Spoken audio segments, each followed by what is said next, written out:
Hi, I'm Jessica Law, engineering geologist with the Santa Ana Regional Water Quality Control Board. I will be going over Step 3 of the Supplemental Vapor Intrusion Guidance, which covers the indoor air investigation portion.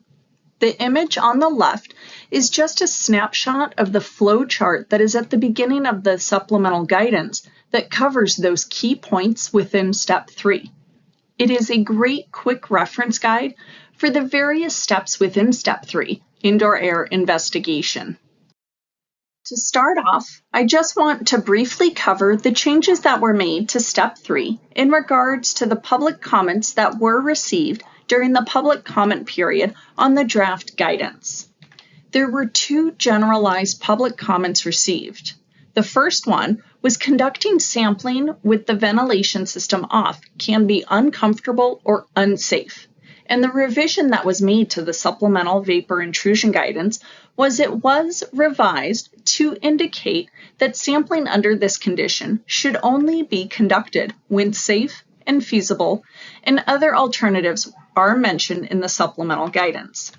The next generalized public comment that was received is the conceptual site model should be the primary tool to determine the appropriate number of samples for the indoor air investigation.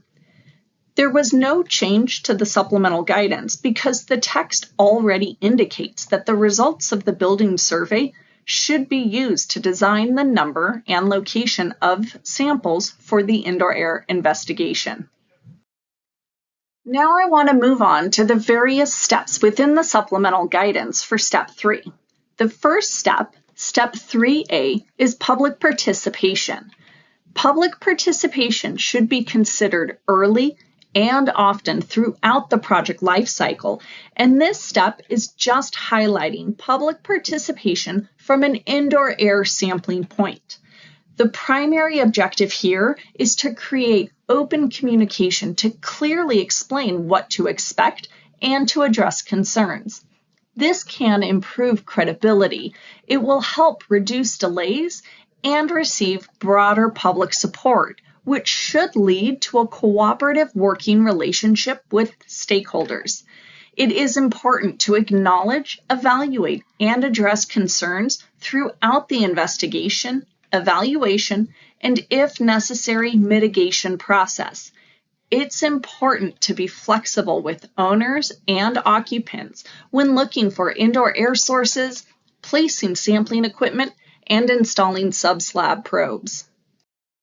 Next for the indoor air investigation step is Step 3B, which is conducting an in-depth evaluation of the building.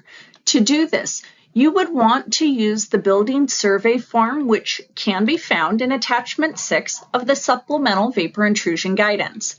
The survey includes visually examining the building inside and out, as well as the surrounding area. The survey also includes reviewing the building layout and drawings, interviewing occupants, and conducting field screening. The survey should be documented on the building survey form and included within the report that's documenting the indoor air sampling activities. This building survey will support development of a conceptual understanding of how vapor intrusion may be occurring at the building. The building survey assists and supports the design of a building-specific sampling plan. It will support the identification and addressing of indoor air sources of vapor-forming chemicals and can help with the interpretation of those indoor air sampling results. The more complete that the building survey form is, the stronger conceptual understanding that you will have and a better interpretation of those sampling results.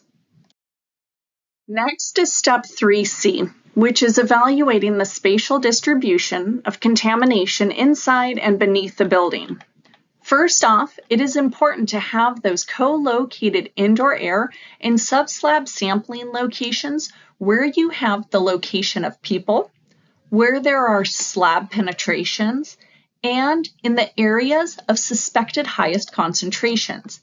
It is important to start with 3+ locations based on, again, that building survey that was conducted in the previous step, and having those outdoor ambient air sample locations.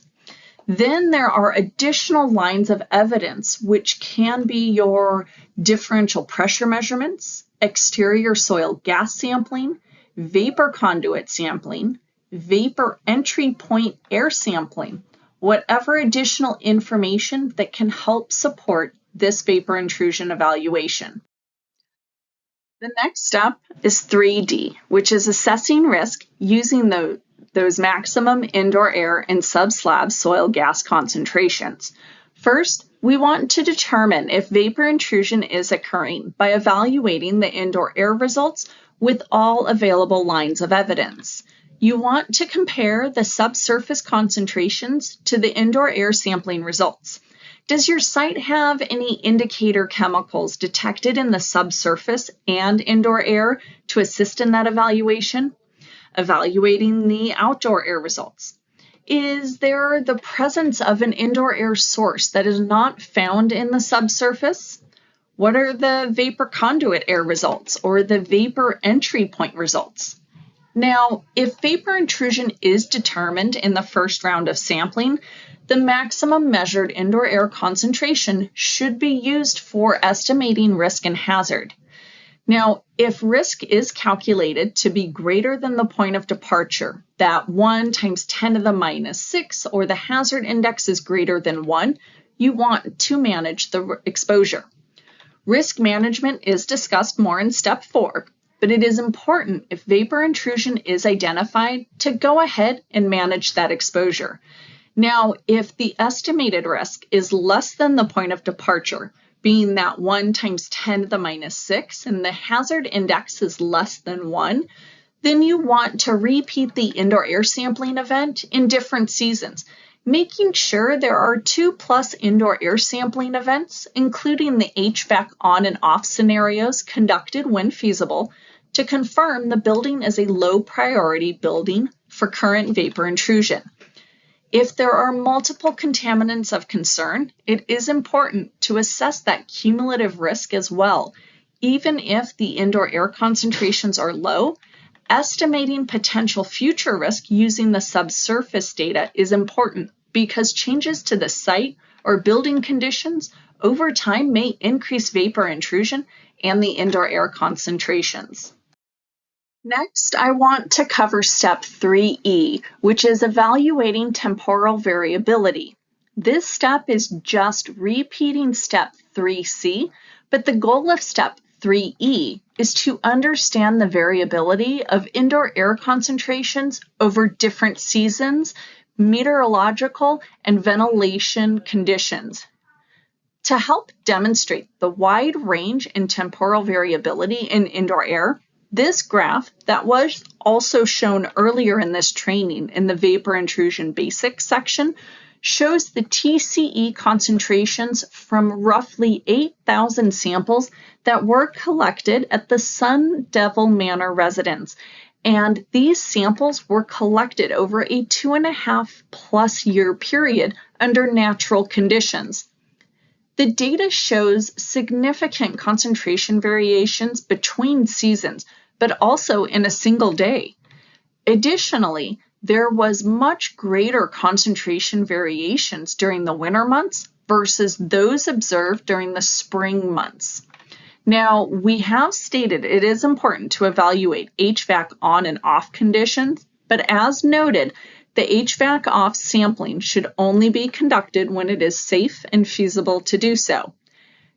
Now, if the conceptual site model is robust and supported by multiple lines of evidence, 2 sampling events, including that HVAC assessment, may be sufficient to evaluate that temporal variability. But to make this decision, there are conditions that really should be met. This includes the indoor air sampling events were conducted in different seasons. The subsurface vapor forming chemicals are either not detected in indoor air samples, or the cumulative risk and hazard associated with those detected concentrations are consistently below the points of departure, those risk threshold values. And there are no other indications of vapor intrusion. such as elevated concentrations detected in pathway samples. Additionally, the subsurface data demonstrates that contaminant concentrations are stable or decreasing across multiple sampling events. Now, if those conditions are not met, additional sampling events should be conducted to further evaluate that temporal variability to ensure that there are those supporting lines of evidence that the building was sufficiently evaluated. The final step is step 3F, determining those next steps. The next steps that should be based on all available lines of evidence.